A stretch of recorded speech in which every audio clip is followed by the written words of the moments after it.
Cherie Bogner. And I'm Jordan Utzi. And Jordan, you work at Twin City Missions Domestic Violence Unit, correct? Yes, ma'am. Awesome. And one of the things that I love talking with you about is all the work that you do with prevention. And we were talking about statistics the other day. Can you tell us what those were again? Yes, ma'am. So I'll go broader first. In the United States, 1 out of every 4 women will be a victim of domestic violence. That's and huge. then in the state of Texas, it's 1 out of every 3. So the Texas Department of Public Safety puts out a uniform crime report on family violence. The latest that we have is 2016, just a couple of years behind, but the numbers are still shocking even if you know that domestic violence happens. When you look at the numbers for Bryan Police Department, it's 972 family violence incidents just in that 1 year. Wow. College Station has a little over 550, and then the Sheriff's Office responded to 66, and then our police department, Texas A&M, responded to 10. So it's about 1,600 total. Wow.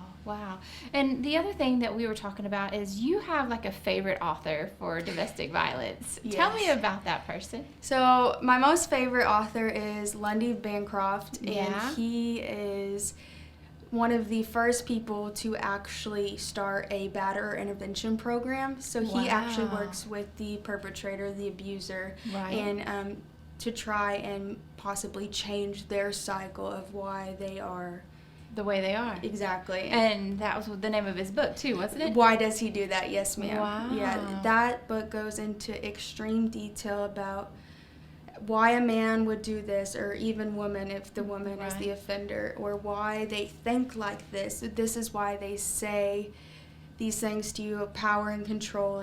He has studied batterers so intensely that he could probably tell you their next move. And it really helps our women clients when they talk to our counselor, because that's a lot of the questions that they have.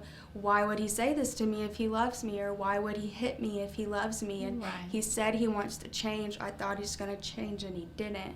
And so he goes in depth, and it really helps the women realize that it's not their fault, no matter if they were led to believe that or not. And it gives them a little peace of mind to know that there is a reason behind everything that happens. And the other thing we were talking about is, was it in the 70s? Like the women couldn't bring their children to the shelter, and how domestic violence has really come a long way as far as helping people. Yes, definitely. It was a book called Battered Wives by Del Martin, and she talks about the very first domestic violence or family violence shelter that was opened. It was actually back in England. Oh, wow. But here in the United States, the 70s was really when people kicked off and decided to build domestic violence shelters to help these women escape when they had no place to go. But unfortunately, it was still considered a bad thing if you went to a shelter, because it meant that there was something wrong with your marriage or your relationship, and then the parents or the mothers could not bring their children, and they would not want to leave their children with the abuser. So it was still frowned upon, but a large number of women did go to the shelters compared to years before. So we were still making some kind of break, but after the 80s and the women's movement and things like that, women finally started speaking up and saying this is not okay. Wow, thank God they did. Definitely. Yeah. Well, Jordan has a lot of books that she would recommend. So what I'm going to do at the bottom of this video is put some listing of some of the books that she tells us about. Or if you come to our event at the Sassy Shoe Social, we will put a listing in our program. So Jordan, thank you so much for all that you do. Thank you. Without you, we would not be able to do half the things that we do. So it's really awesome. That's super sweet of you. Thank you. Thank you. Aw.